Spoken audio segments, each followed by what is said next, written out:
sum kona ginna lehi a lo te sule ton sot hin na khu va a ni so ting le a khop teng alung to ten lui pi pangal lang khat lama su amin ki ko na sung ngaka ding su amin ki ko na sung nga su amin ki ko na sung nga su amin ki ko na sung nga su amin ki ko na sung nga ka ding so ni jing kalva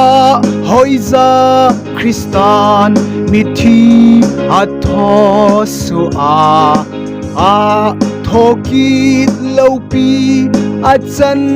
ni diu sule al hansom teki khop ni le a inu van sung gama su amin ki ko na sung ngaka ding su amin ki ko na sung nga su amin ki ko na sung nga su amin ki ko na sung nga su amin ki ko na sung nga ka ding pa thina tonging kate ni so apa nilhum gaisin a mi ngai lut ki dang chu sei choi leng ye chu le i na to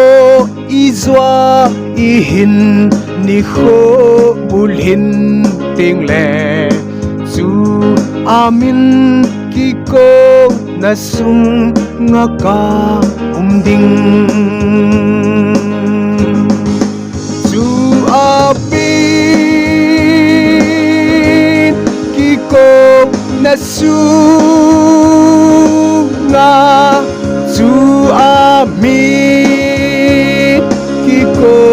na sung nga su amin ki ko na sung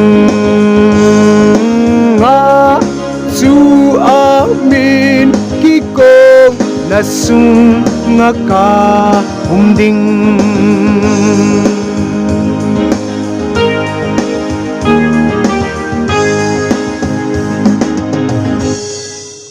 Amen. Lopina pakai chang tahan.